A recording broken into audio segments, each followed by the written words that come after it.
What do you feel like the older sort of generation is not understanding about Gen Z? I would love to be advised by a 20-year-old or even a 15-year-old. This is the future consumer. This is the future generation. If you look from a very macro level, how does it feel to spend like decades in one organization? Yeah, it's a very good question. When you have a global canvas and a global purpose, you don't get bored at all. I see you as the global peace ambassador. You're CEO for almost 16 years and you have spent more than 30 years in ACCA. 1996. 96. Yeah. Yeah, my maths is really bad, but like it's yes, quite a long time. Yeah. You were the first member from Pakistan and the first South Asian woman president for ACCA. When you go to these positions, was that a plan? Well, the ACCA, I mean, that's the highest role that I can sort of achieve. So I'm not sure if there is anything sort of unless you stage a coup, I think, which isn't recommended. Yes. What's the one thing people don't talk about being a CEO? Like, what's the hardest part? You can have very good relationships. You can work very well as a team, but ultimately it's quite lonely. You have to take tough decisions. You have to keep things moving. How do you develop these skills? Let's say resilience, like, because there is no like formula you can go to a university or talk to someone. I would say trust your instincts. That's very important. One of my colleague mentioned that it's so sad, Talha, that you cannot even resign from your own company. I was like, wow.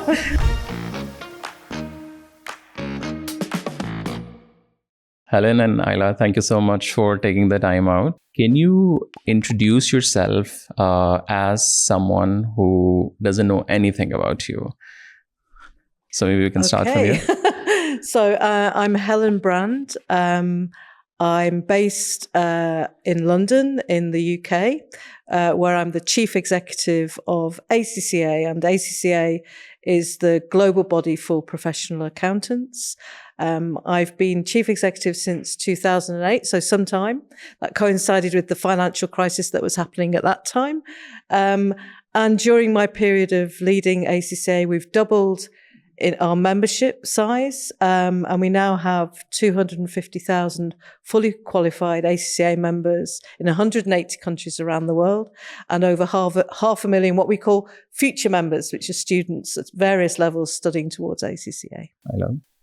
Thank you, Talha. Pleasure to be here. I'm Ayla Majid. I'm the global president of ACCA.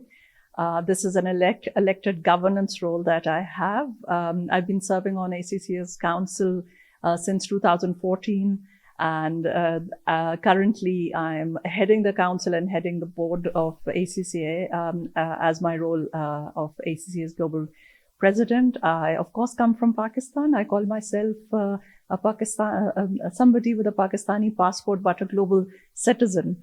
And in my day job, I run an organization called Planetary, which focuses a lot on decarbonization and energy transition work. And I sit on several boards. I really enjoy governance roles. And it's my absolute pleasure to be in the position of leading the governance at ACCA. And if I also ask you guys to introduce yourself again, but to leave the professional introduction, how would you do that? So you're not a CEO, but other than that. Oh, wow. Okay, so what do people, what do I do more broadly? I guess one of the interesting factors that people always bring up about me is that I'm a lifelong Liverpool Football Club supporter. And I probably have an unusual passion for Liverpool FC. In fact, that's our entire family, because I grew up in Merseyside near Liverpool in the 70s and 80s. It was almost mandatory to be a football supporter. So that's been an important side interest of mine growing up. I have two grown-up children. I remember being asked to do something like this when I first became chief executive, and I said you had to describe yourself in 3 words, and I think I said busy, happy mother, and those are the 3 things that probably sum up still what I do. I have to say the pandemic changed something about me. And that was, now I'm very keen on gardening as well. And I think that connection with nature and the joy I get out of planting something in November and seeing it grow in March or April is something I didn't think about when I was younger. And maybe there were many negative things about the pandemic, but I think it forced me to think about what keeps us healthy and happy. And that connection nature is very important. And finally, I love surfing, so maybe that's something people don't expect.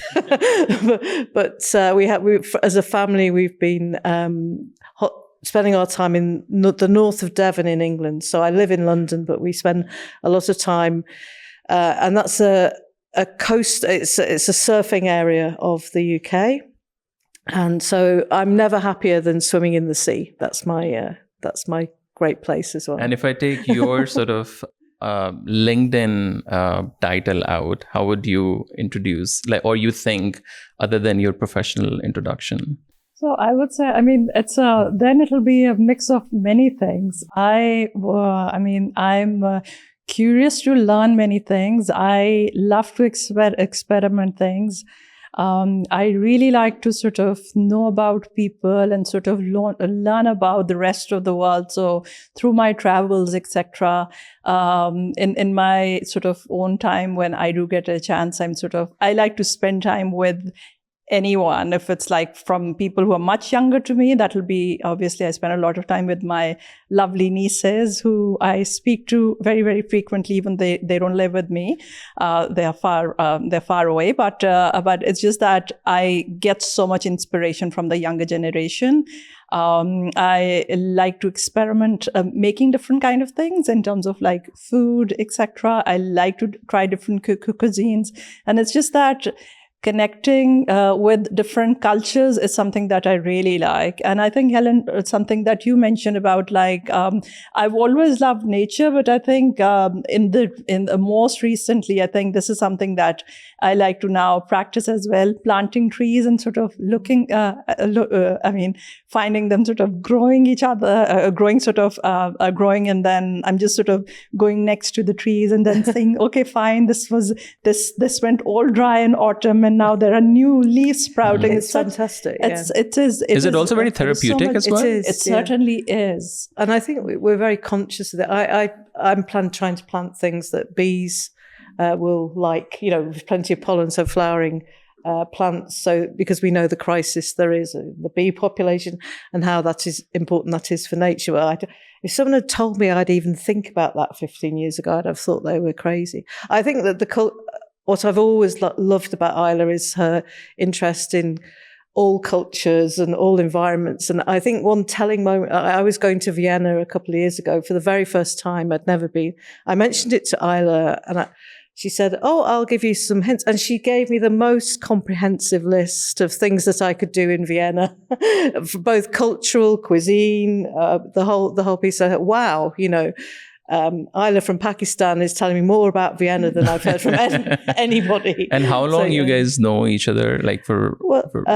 I think since you've been on the council. Yes, it would be since 2014. So it's over a decade. Yes. Yeah. Obviously, I knew about Helen before that, but our sort of, the real interaction, and I must say, it's been such meaningful to me because I've sort of learned so much from Helen. I've sort of, through my journey on the council, it's been really inspirational. She's been most supportive and most encouraging. So yeah, we've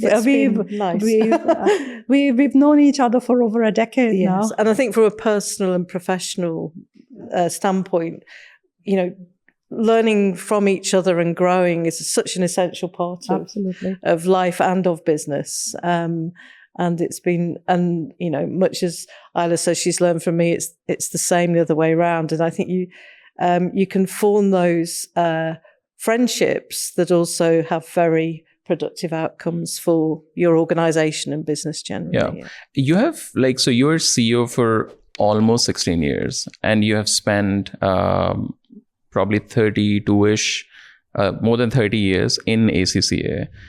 1996. 96. Yeah, my maths is really bad, but like it's yes, quite a long time. Yes. How does it feel to be in like one organization, and especially seeing that organization grown from, like, you know, not very small, obviously it's like probably 100 years old organization. Yes. But generally, like if you look from a very macro level, how does it feel to spend like decades in one organization? Yeah, it's been really energizing, and it's a very good question. You've been there a long time. Do you not get bored? Do you not feel like you need a challenge? But I think when you have a global canvas and a global purpose, you don't get bored at all.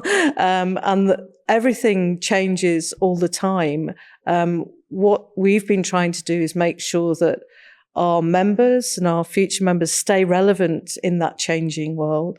And I've had to lead an organization to transform to meet the needs of that changing world. You know, in that period of time, when you think about, I remember that when I joined ACCA, of course, I wasn't the chief executive then.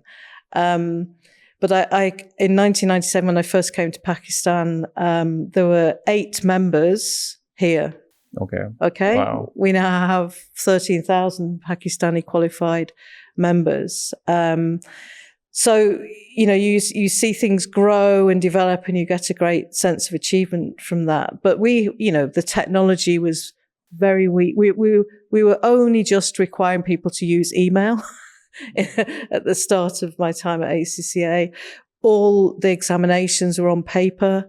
All the registrations, that if you wanted to join ACCA, become a student, everything was done on paper. And moreover, we thought it was acceptable to tell somebody they should wait 9 weeks before we got back to them to say if they'd been successful. You know, so the kind of expectations around customer service, engagement, the value that people need from their professional qualification, that's all changed. What hasn't changed is the purpose, to be a force for public good and to lead the profession by providing opportunity. And that's been my guiding light.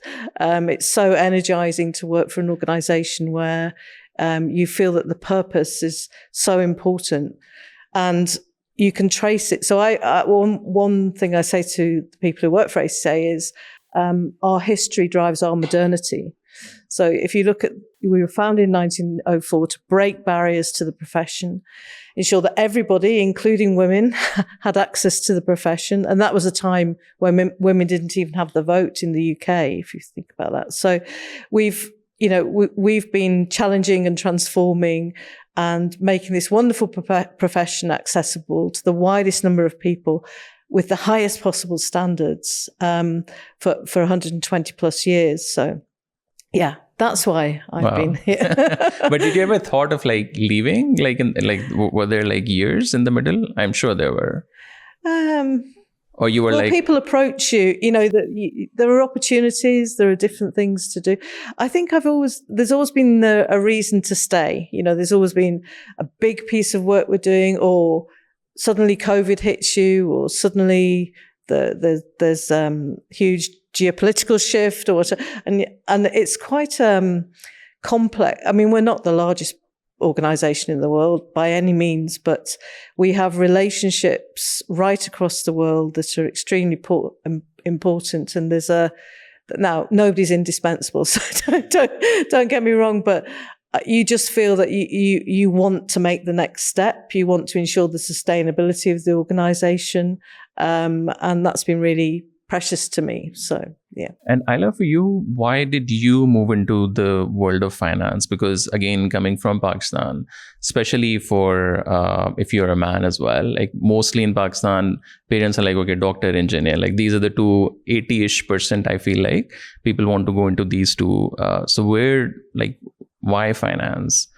So, Talha, initially, obviously there was no planning. And when I sort of came into like the professional sort of dynamics, or when I was going for a professional qualification back then, it wasn't about having a lot of awareness, but it was just around as to what the opportunities were. And again, I had no planning done at that point in time.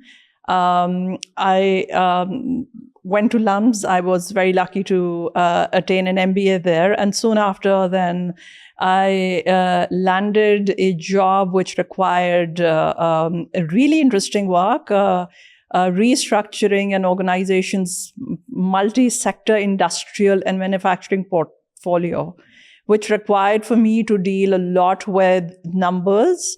I was pretty all right with numbers, but I had not done accounting in practice. And this is where we were sort of working a lot with professional accountants, a lot with professional lawyers. And that's where I wanted to sort of bridge that gap. My work per se, right from the beginning, included a huge piece of finance. And back at LUMS as well, I sort of studied a lot of advanced financial courses, which at that point in time, my professors would say that not necessarily you will use this, at least in the kind of sort of opportunities are available in Pakistan. I'm talking about more than 2 decades ago. I'm one of those people that I thought that, okay, I would like to still challenge myself. And when somebody tells me this is difficult, and I'm like, all right, let's try. How difficult could this be? Not that I was acing 100%, but I just wanted to experience. And I think much later, all of those sort of skill set did help me. But this is where sort of ACCA came in as well. So I was working and I wanted to sort of augment my skill set in accounting. And there was, when I looked at various curriculums of accounting qualifications, ACCA was the most logical, most friendly, most flexible. And I opted for that. And then I could sort of, while working, I could self-study, I could sit for exams, etc. It was such a smooth journey. I really enjoyed that. And then continuing on with my work, I'd done many different things with regards to sort of, and worked with many different sort of sectors, different kind of projects, from oil and gas, energy, to infrastructure, to policy making, to helping SOEs, to privatization work, etc.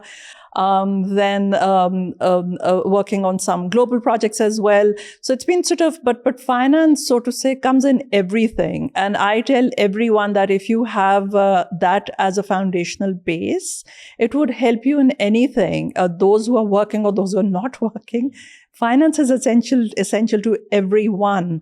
And I tell this to entrepreneurs and people who sort of have their own businesses as well. And I would tell them that, okay, all sort of specializations, they are all different disciplines. They are also very important. But there's some foundational things which you must know. Whatever you're doing. So exactly. So I would say that finance was sort of like a natural kind of a thing.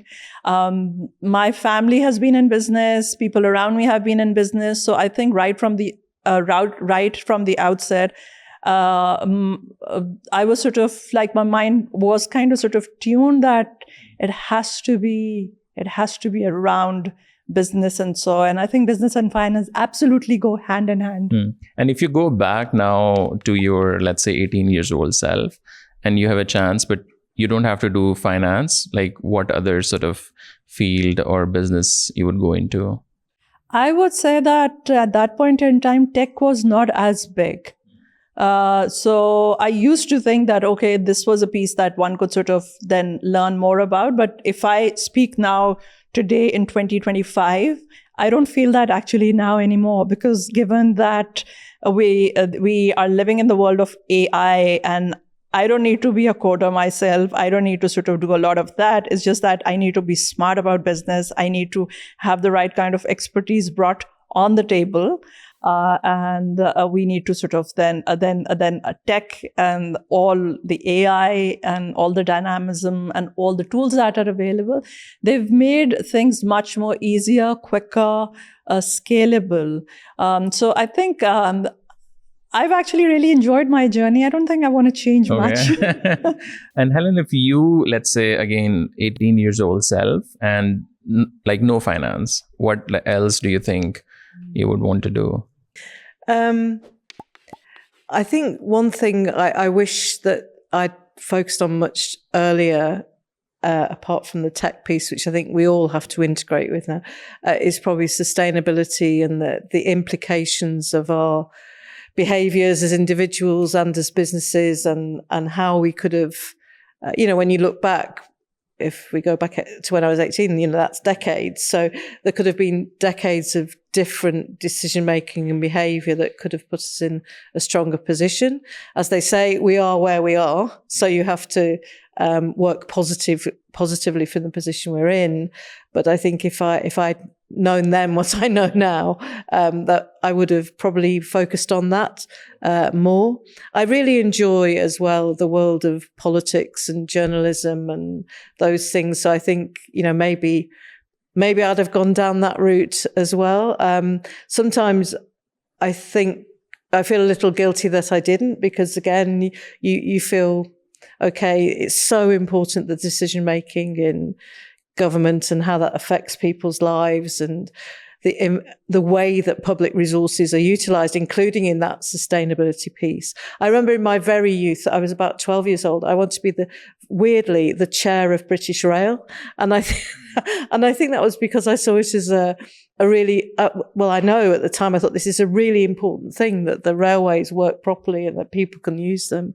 So I think that public service piece, and I've been very privileged to do it through ACCA, because I think that our public value remit and our absolute obligation to meet the public interest, allied with commercial sensibilities and how we do that efficiently, etc., has kind of created that environment. But I do wonder if I might have gone down that other route more emphatically. Where I see you from is, I see you as the global peace ambassador. I think this is something which in many ways you do it through your work, but I think that's that if I could sort of have another title for you, that is what I would have. That's very kind. I mean, I think we both so value and understand the importance of connectivity and understanding of people, that there is nothing that should really come in the way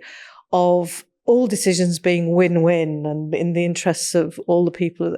There are the resources in the world to feed everybody, for everybody to live a comfortable life, and it's how do we reach that point? So wherever we can create positive connectivity, and we can do it through business as well, and which we do, and certainly through the ACCA community, where every member is valued equally wherever they are in the world, where opportunity is there equally for every student wherever they are in the world. That's our kind of philosophy, and if you translate that out, why not? So that's where we stand. And what's the one thing people don't talk about being a CEO? Like, what's the hardest part, and especially when you are running it for like such a long time for such a big and old organization? What's the hardest thing? Well, actually, someone did tell me this, and this was the first female CEO of ACCA, called Anthea Rose. And I remember her saying this to me and thinking, oh, that can't be true. But it's difficult to be genuinely friends with the people you're leading. That kind of, you can have very good relationships, and you can work very well as a team, but ultimately it's quite lonely because you have to take tough decisions. You have to keep things moving. Ultimately, we did a lot of development work, who holds the D, who holds the decision. And ultimately, it is you. So sometimes that's like the way that it works, though, is because of good governance. We have the governing council, the members of the organisation, who I am accountable to. So everybody's accountable ultimately to somebody. But the way that my council and Ayla and the other council members have done that, of course, I'm held to account for performance and all those good things, but actually 95% of the relationship is supportive and counselling, and how can we work together to make this work? So I think I find that that relationship helps you with the, if I could, and I'm not playing a violin here, it's just you're asking me what would be the one thing. I think that loneliness of the CEO is compensated by making sure you're well networked, that you have the support of your governing body, and that you can talk openly about challenges and issues that you might not be able to talk to directly with your team. Because I remember a couple of months back, one of my colleague mentioned that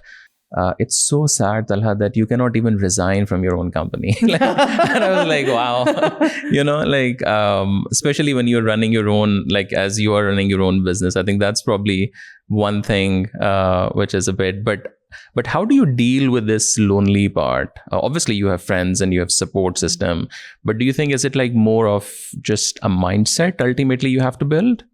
I think mentors and networks and people that you can talk to. So and at various times in my career, I've done this. I've had a business coach. So I think that can be really important. And at different points of your career, you'll need a different type of coach who can help you, because we all, whenever we step up, when I'm interviewing people, if they say, and they're going to step up into a bigger or different or better role, and they say, I can do it all, I'm not very confident about that, because I think recognizing that you have a gap and that you're going to need support to do the right things, and you're going to have to develop as a person in that new role is really important. So I think whether it's formalized through a coaching process, whether it's people throughout your career who are wise and who can, and I have those, both women and men, who I've known actually now throughout my entire career.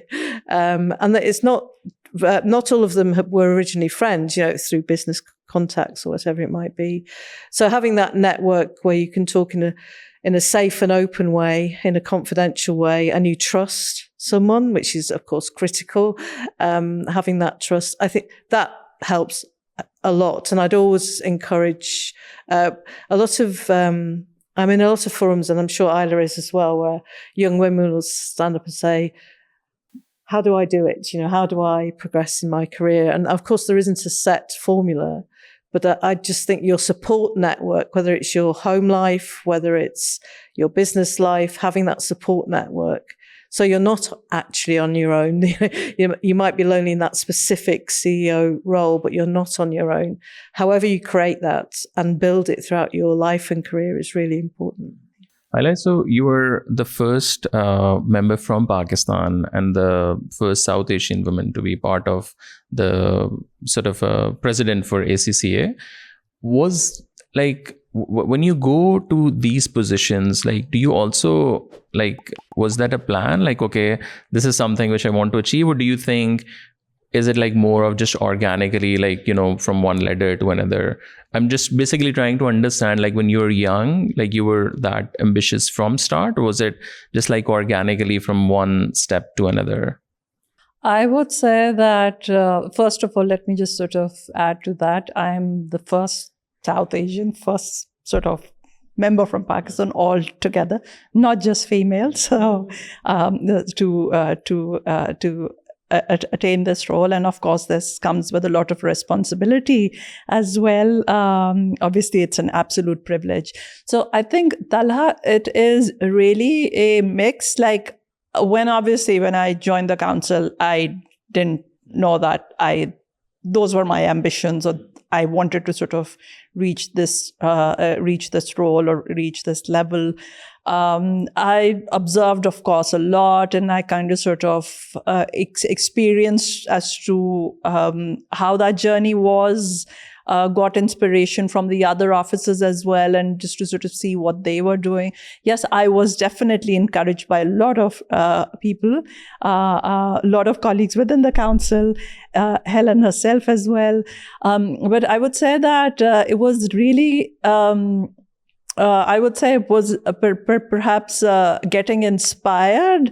Yes, I do like to sort of give myself a challenge and then obviously be ready for certain things. And when I felt confident, okay, this is where I can contribute and I would like to be sort of in this leading role, then I put myself forward. But right from the beginning, no, it was not that. So it was a mix of, I would say organically through the experience that I had.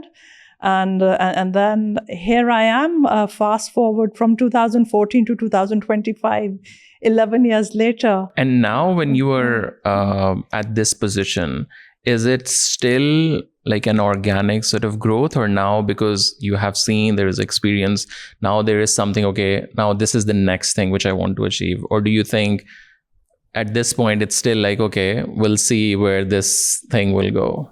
So with the ACCA, I mean, that's the highest role that I can sort of achieve. So I'm not sure if there is anything sort of unless you stage that. a coup, I think, which isn't recommended. Yes. So, but that's I mean, again, so obviously it is now very, very strategic as well. I need to sort of and when I opted for this position as well, like although they were the sort of right opportunity. There was a lot of support, etc. But I had to be convinced and I had to be ready to support ACCA's strategy. So this is very strategic as well. And when one is in a governance role, there are sort of multiple things that one needs to be mindful of in order to sort of, then there's the pure sort of on the ensuring that the governance, the regulatory things, they are sort of in order. You have responsibility on that side. Then working with the other council colleagues, it's about sort of having the relationship with like your other board members, with your other council colleagues, with of course the organization's executive board, and the leadership as well at the management level. So one's got to sort of have alignment there as well. So I would say that this is a lot of that is managing things in a cohesive manner, having the strategy right at the front. I work in some other global roles as well. So I've always sort of brought that lens as to where the world is heading, what's going to be more relevant, and also sort of focusing on trends which are perhaps not right at the center, but at the periphery. So bringing those in the conversation. And it's about then contributing to the role that I am in. So that is with regards to ACCA. And if you say that, all right, what next for me? So I would say that there's a lot that an individual can do with regards to, of course, we like to grow ourselves in terms of like our work, our business, etc., but also sort of forging partnerships around the world and for a much larger impact. And I think that's very important to me, whether it is in various governance roles. And obviously, that's something that I do with some other organizations as well. I would surely like to continue doing that. And then in terms of creating more ecosystems where governance can get better, there's more innovation, there's more cohesiveness, there's more global connectivity. There's sort of more ways that people can work together, and what that results into is benefit for a multi-stakeholder group, including the planet. And that's why I named my organization Planetary. Planet is one of the most important stakeholders, and actually that came to me a bit organically because the work that I was doing, and I still sort of engage a lot with hard to abate sectors, and having that deep understanding on the technical, on the financial, on the regulatory, and even at the ground level as to how different organizations are working, how things are sort of, whether it's like say an infrastructure project being created, whether it's a mining project, whether it is an oil and gas field, whether it is a manufacturing facility. I've always sort of liked to go on the ground and experience on the ground as to how things are done. So with that comprehensive understanding, then one also can bring in the lens of sustainability, decarbonization, and sort of creating more value for everyone. So that piece kind of sort of grew very organically.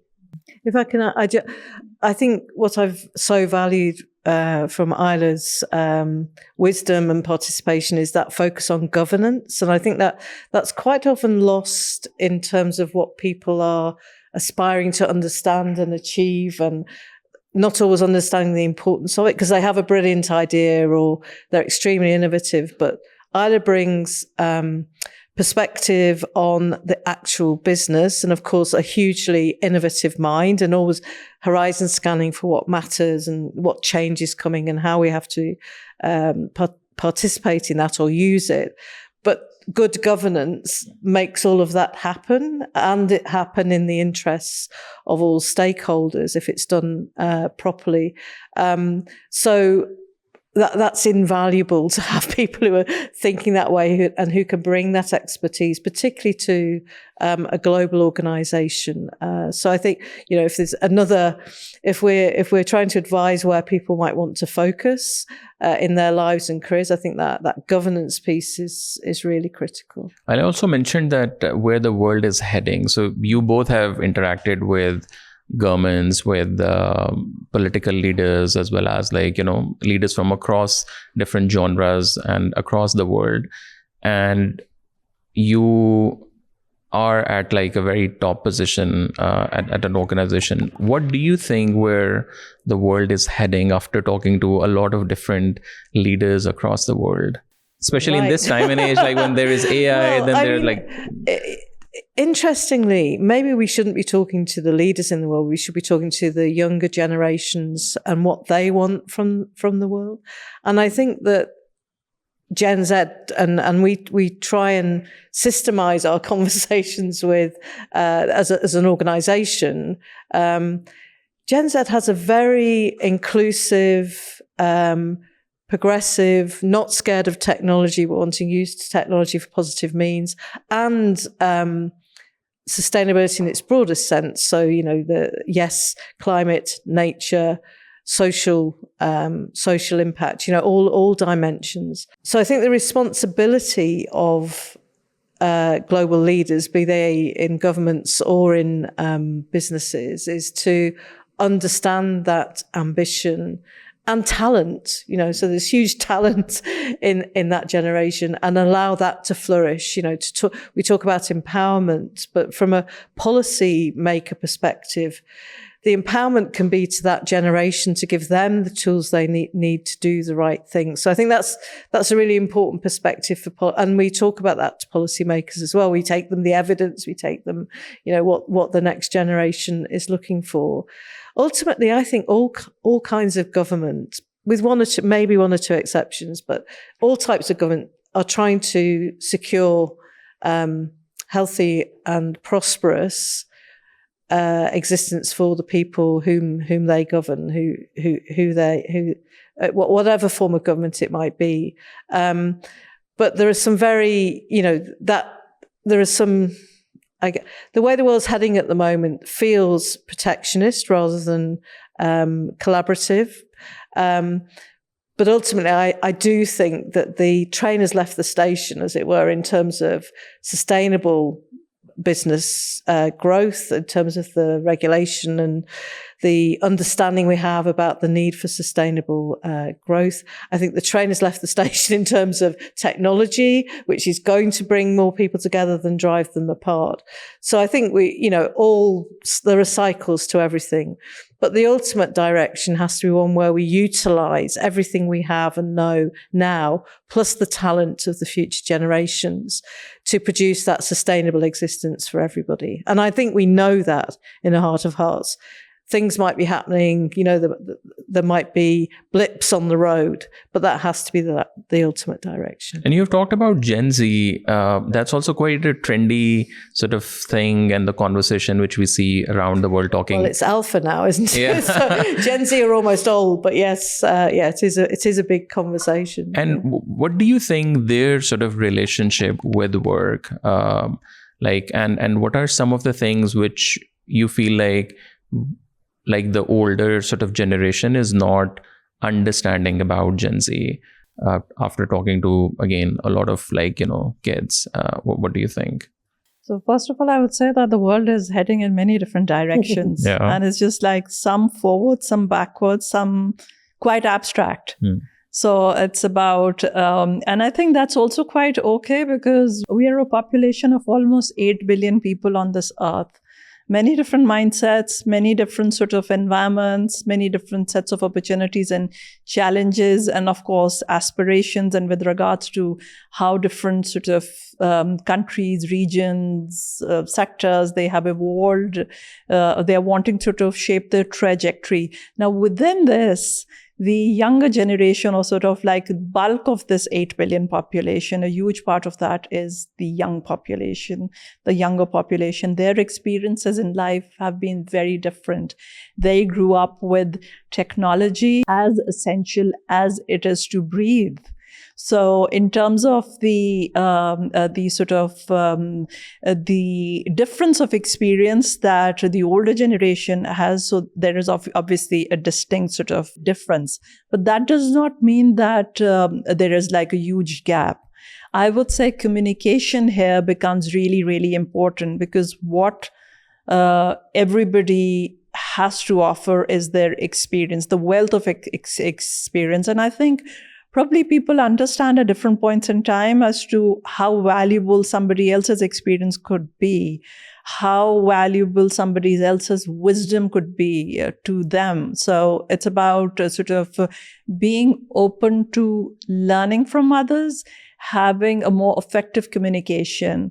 And I think this is where it is important to bring different generations on the same table.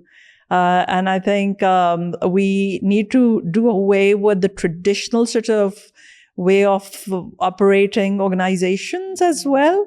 We need to sort of have the right kind of I would love to be advised by a 20-year-old or even a 15-year-old, or maybe even younger, depending on, because this is the future consumer. This is the future generation.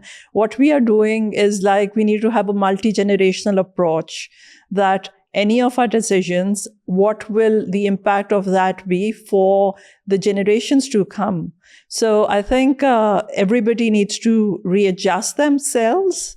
And I think having an open mindset is extremely important. And I would say that is also for the younger generation, because yes, the technology or AI within seconds could provide them with a great sort of insight into something they're looking for, but that is still that would not always have the context. So I think it's very important to make sure that the bridge that, in my opinion, that exists there, everybody is walking from all directions on it. And I think given the polarization given there is obviously, whether we talk about trade, whether we talk about geopolitics, the disconnects that exist, yes, they are there, but more than anything, there's a lot of positivity. So I think there is that piece really gives a lot of assurance that we are not heading in a crazy direction. I'm sure there's a lot of silver lining that is out there. Yeah, I think in the world of work, you're asking for the differences in Gen Z. I think there are two specifically, and one Ayla touched on. I think that the wish to get away from hierarchies in ways of working, the very formal structures and chains of command. And we've been talking about that going for some time, but I think it really is challenged by the younger generations in terms of the ways that they like to work.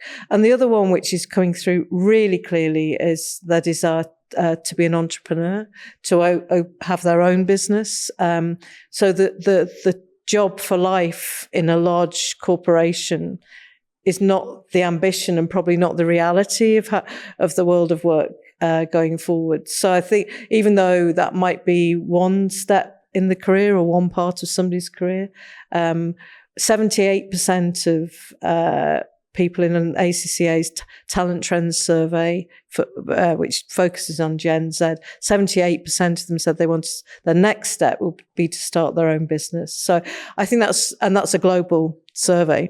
So I think that's really, really important for us to understand, for everybody to understand, because how are businesses going to find the talent they need? How are they going to be flexible? How are they going to be inclusive and empowering and not necessarily imposing unnecessary hierarchies? But then looking at these like changes and these trends and Gen Z sort of behavior, like how is the overall corporate culture is now changing? Do you feel like, obviously there's a lot of talk about it, but what are like some of the steps like in your organization, or generally do you feel I think as a business leader now, you have to spend a lot of time thinking about engagements and visibility within an organization, how you are flattening that hierarchy through your presence, not just through, decreeing that there's a different structure. I think we know that the younger generations respond much more positively to what they regard as authenticity and being able to have a conversation on anything. I mean, this is a quite a small example, but I have something called Ask Me Anything sessions globally, but they're virtual. Anyone can join in with my senior team, with the executive board, and literally that's what it is. So they can ask us anything. So I have been asked about gardening, which I mentioned earlier. Is there a question which people are asking again and again? Like, is there a pattern? A lot of people asking questions about the future, and quite interestingly, quite a lot of if we're talking more recently, worry that we've had a long commitment to diversity, equity and inclusion within ACCA. Is that now challenged because of the global environment? Are we going to step back from that? And, I've said, no, we're doubling down on it because it matters now more than ever. And that's been very reassuring to people, but they have to hear it. You can't assume that people are going to know that you will do the right thing. You have to be visible, saying it and doing it, so walking the talk on all dimensions. So if we're talking about sustainability, it's no good having policies that relate to sustainability that only apply to people who are not so senior in the organisation, and somebody senior is doing something that totally contradicts that. So you have to be consistent, you have to be accessible, and you have to engage in a very open way, I'd say. And Ayla, like when you are mentoring, especially like the Pakistanis, what are some of the things you want them to understand, like for the future, like in terms of the future of work? Like what are the core sort of values and the expertise? Because again, after the chat GPTs and everything, the information, and you can learn now anything very quickly. But what are some of the tools which you need to have to be successful now in the industry, like and whichever industry you are in? I would say first and foremost, value creation. That's very important. And what does that mean? And that would mean that whatever work that one is undertaking, it should create value for others and for obviously the piece of work that one is sort of doing, whether it's a project. So then there are some sort of tangible outcomes, deliverables, etc. But one should also see it from the lens of value creation, that what value it is creating. Yes, there is sometimes, those are sort of the financial objectives, yes. But then beyond that, what is the value that is being created? Whether there is an innovation piece that comes out, is it making a process simpler? Is it creating another opportunity for somebody? If it's like a value add to a different, say, industry, if it, what kind of challenge is being solved, what kind of growth that different stakeholders are getting out of that, how scalable models can be. Could this value being created here? Could there be implementation lessons that could be learned elsewhere? And then learning throughout the process as well. This is what I encourage everybody, and I learn myself continuously. There's so much more that I need to learn, I think. So with that, like learning, value creation, and then I think learning piece is also very, very important, that continue to learn and sort of innovate and grow. That's very, very important. The third thing I would say is that, which is, and obviously they're not sort of one after, not in order of priority. They all sort of should be there as a whole. Communication. I think communication is very important, and communication just not is about talking or communicating one's own viewpoint, but also sort of listening. Active listening. I think that's very important. And then also understanding that what kind of information should we absorb in today's age and world where there is plethora of information, all sorts of information. There could be positive, there could be innovation leading information, there could be negative information, there could be information that could be a drag. So I think choosing what to consume, what kind of information, that's very, very important. And then also building trust. That piece is very important. And I think building relationships is very important because they go an absolutely long way. And not just remaining within the cohorts or within the boundaries of Pakistan. And I think with the kind of, yes, some people may be able to sort of have engagements at the global level in person while somebody may not be, but obviously that does not mean that at one point in time you have a different kind of dynamics. You could sort of interact in different ways at different points in time. The world is now so connected, or people can reach out to anyone on the planet. I think having that global mindset is extremely important, because the value add that we can do sitting in Pakistan for somebody thousands of miles away. And likewise, Helen earlier mentioned about mentoring, getting advice, etc. And I apply that to myself as well. Like if I need an advice or say input or sort of help on a particular matter, it could be something technical, it could be something with regards to the challenge I may be having. I can reach out, and I like to reach out to my friends and colleagues, yes, in Pakistan as well, but elsewhere as anywhere else in the world, is just sort of dropping them a message, hey, I'm looking for that. And I think asking the question is also very important. Sometimes people shy away. They say, okay, if you don't ask the question, you'll not get a response. You may not like the response, but you are really sort of depriving yourself of that opportunity that could come your way. So I think it's a mix of many things. Wow. Yeah. I think following what Ayla said, maybe I would request you, when I'm coming to London next month, I would like to shadow you and to learn and spend a day in a life and see, what we can learn. Yeah, well, what would be quite interesting maybe to you is that a lot of this, of course, is not now about sitting in an office. It's about, you're calling someone on the other side of the world or connecting with them on the other side of the world. And so day to day, when I'm not doing outreach to stakeholders, etc., I'm pretty permanently connecting with someone having a conversation that produces value. I think that's a key point. One of the most exciting reports that ACCA produced in the past couple of years is one called the Chief Value Officer. So the transformation of the Chief Financial Officer to the Chief Value Officer, talking about all those elements I was talking about. And I think this is where the profession is heading, where the kind of professional and ethical competence and financial competence that's always been part of being a professional accountant is much broadened to saying, what are the societal contributions we're making? What are the environmental contributions they're making?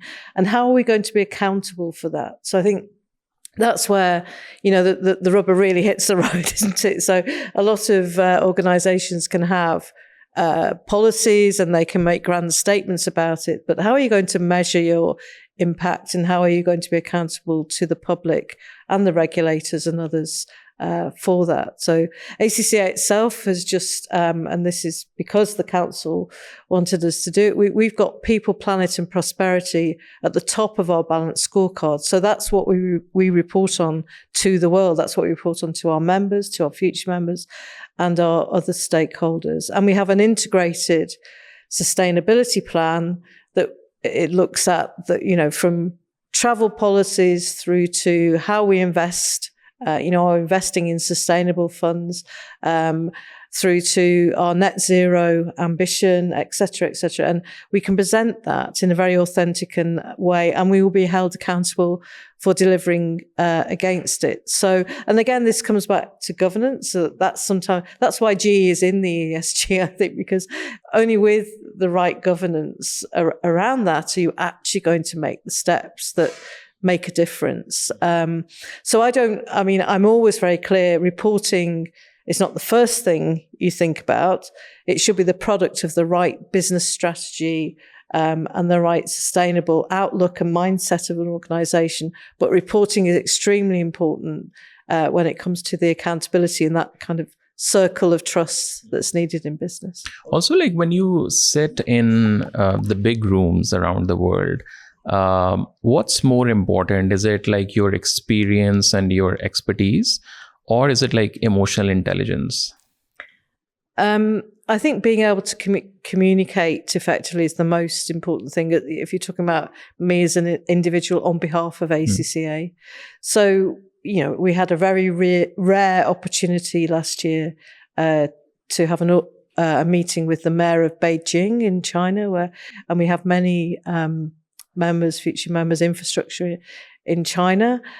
So that was a really critical meeting. So it wasn't like I was creating all the content for that. Of course, we have brilliant members, brilliant teams who put that together, but being able to convey that in a meaningful way to somebody as important in China as the mayor of Beijing was really important. And I'm never quite sure if that's happened, but, you get the feedback from other people who are in the room. Yes, that landed, and of course you see the follow-up from their teams with what they decide is important and how they follow up. So I think again, many people with very brilliant minds and their very brilliant technical capability, if you can augment that with the emotional intelligence or the ability to have those conversations, then the impact of what you are brilliant about will be so much greater. Or some people might not be what they want to do. I always think in terms of careers, knowing what you enjoy and the level at which you enjoy it, and finding it's not always that ladder. It's about the lateral moves where you get opportunities to expand your experience or develop your ideas. They can be equally valuable. I think sometimes people make themselves miserable actually going up that so-called ladder, because then they're doing a job that they don't really enjoy. And we spend so much of our lives working for good reasons. You have to be enjoying it. So understanding what it is in the business world that you do enjoy. And of course, like I said, you can add skills, you can develop, no problem, but sometimes that might not be the path that's the best for you. And what are some of the things which you need to develop in your own self as a leader? Like, what are the most important things which maybe you don't have it inherently, but you must sort of develop if you want to lead, whether it's a 10 people organization or like 1,000? I'd put resilience quite high up there. And I don't mean that you have to be able to, that bad things are going to be happening all the time and you have to be, but I think understanding that, I put resilience in the same category as living with ambiguity. Very, very often there isn't a right or a wrong, but you have to move forward. And I think if people can only move when they have absolute certainty, you're going to be it's very stressful. So learning to live with that ambiguity, understand that things will go wrong as well. But what you as a leader, what I think as leaders you need to do is be finding the solutions for that and to move forward, be able to explain and understand what went wrong, but not paralyze yourself from the fact that something did go wrong and move forward. So I would always rather see somebody moving forward, with some risk attached to that. So this is a question I often get asked, what would you like to, what did you do when you were younger that you would like to do now? And kind of the flip side to the question you had. And I think I took a lot of risks. I didn't, I kind of didn't care, just kind of got on with it, did it, made things happen. If you can retain some of that spirit of risk taking, whilst of course, ensuring all the right governance in place as well, I think that's really critical. So living with ambiguity, moving forward, taking risk, I think those are really important qualities. And how do you develop these skills? Let's say resilience, because there is no formula you can go to a university or talk to someone. If you don't have it again inherently, because some people already have these skills, which they might don't know, but eventually they come out when you become a leader. But if you don't have it and it, okay, I don't have a resilience, I don't have, let's say, patience, but you somehow become a leader. So how to develop these skills? I would say trust your instincts. That's very important. And one thing I would actually like to sort of stress on what Helen mentioned about ambiguity. I think being ready to lead in uncertain times, that's very important. Dealing with uncertainty, this is a key role of a leader, making sure that when a situation like that arises, you are able to respond and also be a buffer between that challenging time and the people that you're leading. At the same time, giving them comfort as well. And also while doing that, keeping an eye on how to sort of move forward, navigating that piece. Coming specifically to your question with regards to how do you build various of these traits, I think it's there's no one simple answer or one simple formula for that.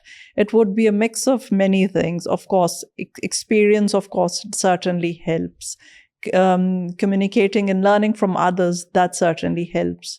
Now, obviously, we could sort of read lots of sort of people's journeys, autobiographies, watch documentaries, etc. See just what's happening around the world, absorb that as well. That's just one part of it. But I think actually experiencing and then sort of learning on the job, I think there's no probably, you can't sort of take that out. While we can learn from whatever wealth of information that exists out there, one's own experience is very valuable. And it could be something that's not gone right. That's still such a valuable experience because you know that how can you sort of make that better? What are the lessons that you could sort of learn from it? And I think not everybody comes with all the skills right from the outset. It is about collaboration, and it is about having an open mindset to let others bring that value on board within the teams. Not one individual can bring everything. Working in collaborative manner, that's very, very important.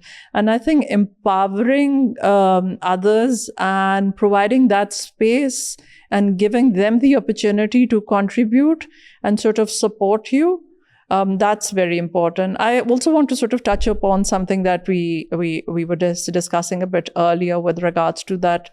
The younger generation and people generally like to sort of like to be part of creating something. I think giving them ownership and making them part of something that you're doing, the business dynamics, how corporates are run, how organizations are run, and obviously certainly the future of organizations is that the ownership models, the value addition models, they need to be very, very different. And this is where things can go a much longer way. So it says there's really not a straight answer to this. It's a mix of many things, I would say. One addition, I mean, that was fantastic. One addition in terms of learning how to be resilient. I think take opportunities. So, if there is an opportunity for a project or a piece of work, or sometimes people hold back and, don't hold back, put your hand up, because if you put your hand up and take that opportunity, it might be a small project, but you will progress, you will learn if you continue to challenge yourself and do something different. But I do sometimes see people step back a little because they can see the risks associated with doing that or doing something different. And that's a real opportunity lost. And you will build your resistance by going that extra mile or doing something different. I mean, from my point of view, I very clearly remember quite in my early days as chief executive, something went badly wrong, and I won't go into what it was. But I basically spent an hour being questioned by the council and kind of having to be, being held accountable for what had gone wrong, and answering lots of questions and talking about what had happened. But the most encouraging thing there, and this is probably the role of leaders and governors, somebody on the council said at the end of the conversation, Helen, this did go wrong, but don't stop doing this kind of thing. We need you to keep taking these risks because we are going to grow as an organisation and succeed as an organisation if you continue to push for this kind of development. So that was the right message at the right time for me from somebody who was in, who's in my governing organisation, because you could say, well, I'm not going through that again. But actually, it was the right thing to attempt to do. It didn't work that time. So you learn from it, you listen to the questions, you get the input, and you move forward. Also, one other thing, because we have seen, like, when you are in a leadership position and in rooms where a lot of big decisions are happening, and especially, again, there's a lot of discussion in Pakistan, but like I'm trying to understand the global sort of perspective. There's a perception that if you're a woman, you need to have a bit of a masculine energy to endorse or to enforce your decision. Otherwise, people don't take you seriously. Do you think that is changing? Yes. Thankfully, because then that means that all the talent in the world can be put to good use. So this is very clear in my head because it was a story I was telling the team the other day. When I was thinking of becoming chief executive, I went to a coach. I told you I've had coaches at various times in my career. And I was trying to work out, do I really want to do this? It's going to change my life. It's going to be quite different, or I might not be the right person or whatever it might be. So I went, and this coach suddenly started showing me how to enter a room. And that involved bounding up the stairs and kind of throwing myself into a room. I'm like, I am not going to do that. That's so alien to me. That's not, and of course it's ridiculous. I'm sure most men don't do that either, but it felt like a very macho thing that I was now going to be expected to do. So I ditched that coach. I thought had another think, went to somebody else, and what I had to say to the selection panel was, I am going to be myself. I am going to lead in a way that's authentic to me, and what was fantastic, and again, really important at that time, is the panel said to me, we want you to be yourself. We want you to lead in the way that you lead, because that fits with ACCA's strategy. It fits with our values. That's going to be important to us. So I think we are getting away, and it is changing from one view of what leadership looks like.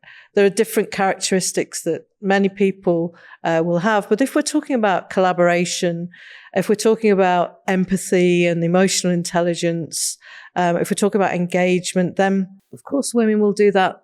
Many women and many men will do that very well. And I think it's empowering for all people, men and women, that there isn't a stereotypical, or we're starting to break down. Let's not kid ourselves.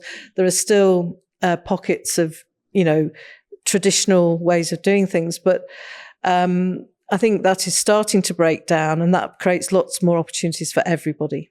And Ayla, for you, like when you go into these big rooms, especially again in Pakistan as well as like globally, what are some of the challenges which you face, and how do you deal with it?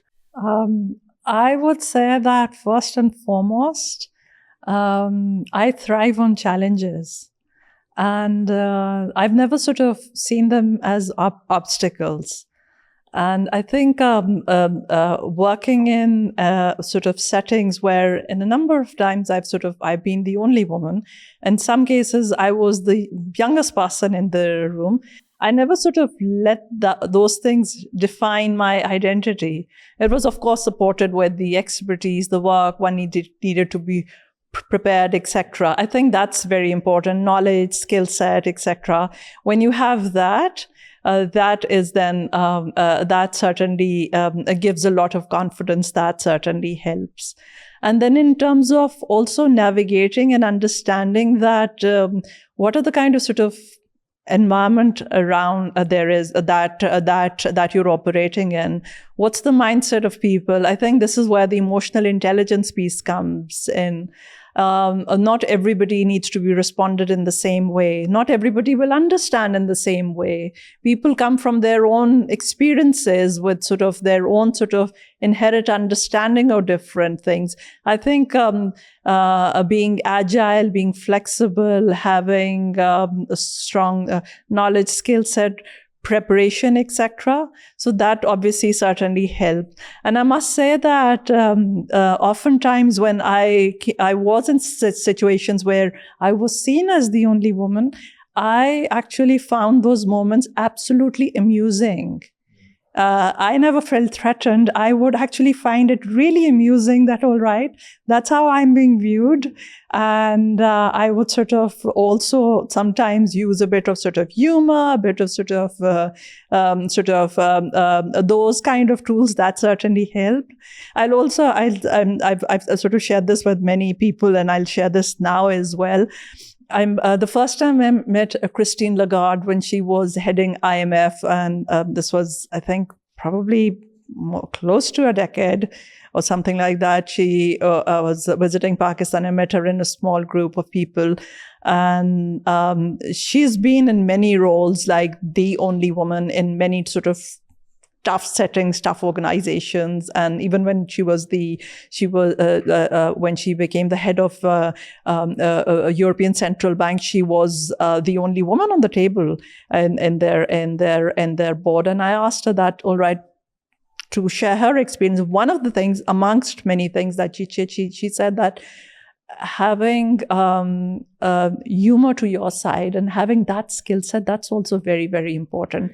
You don't need to be upset about every situation, or you don't need to sort of respond, say, in an aggressive manner.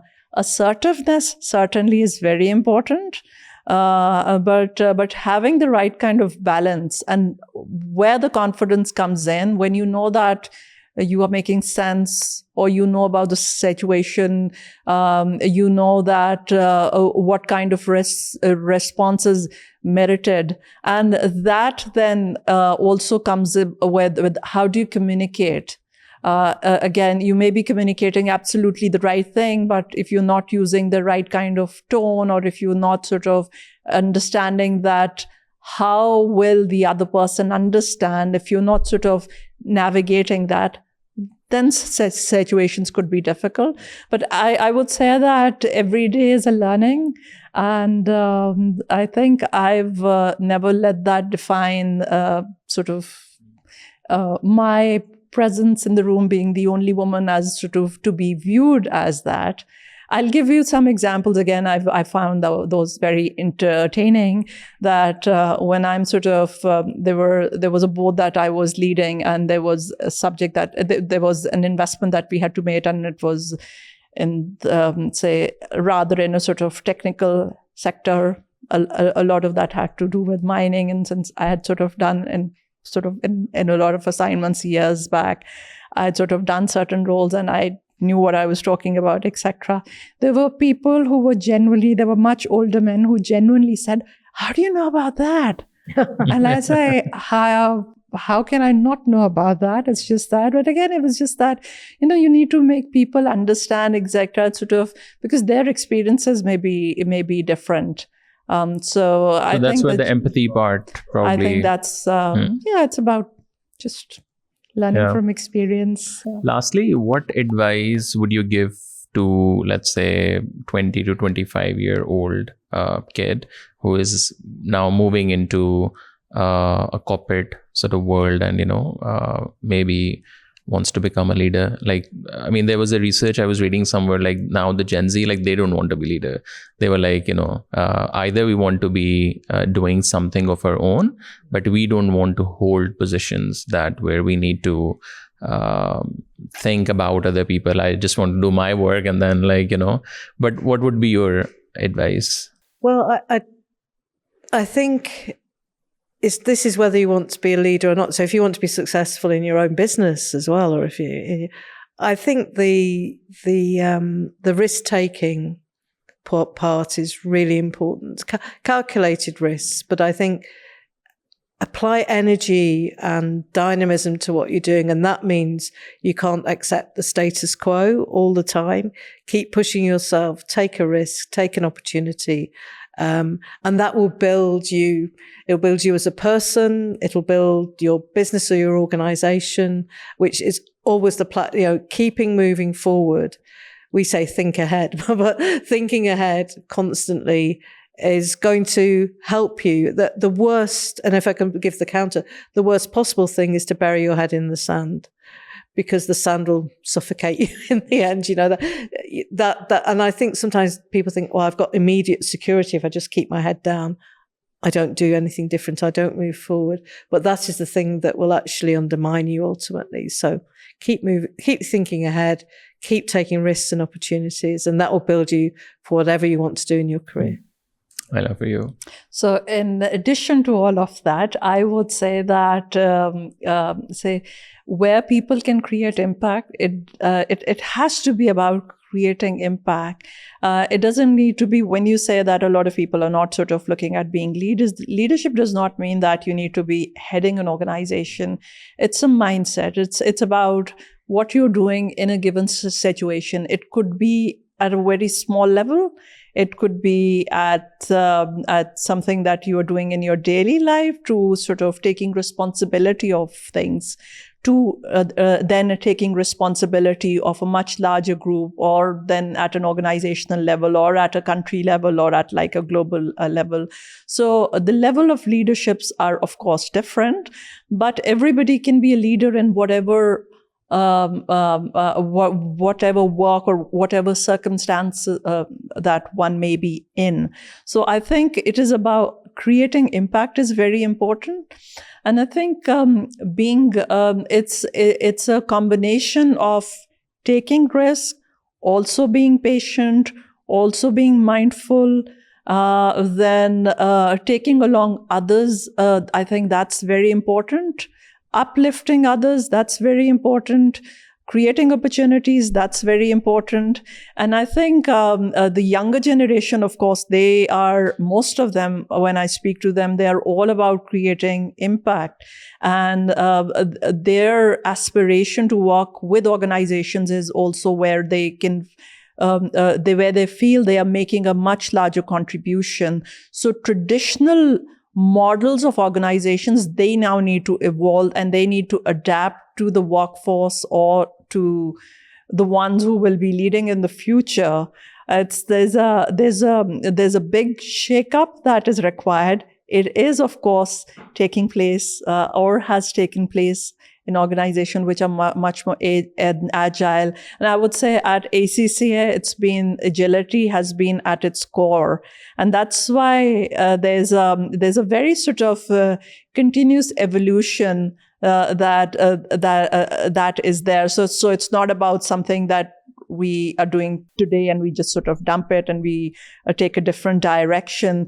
There's always, say, a very sort of continuous growth. And to what Helen said, it's not just thinking ahead, it's actually practicing that. And that's the mindset that one should have.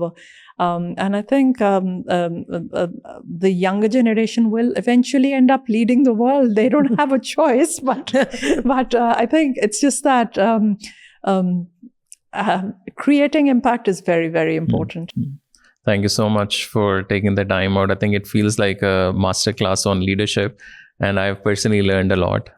Thank you for your time. Thank you so much. It's really interesting. Thank you, Talha.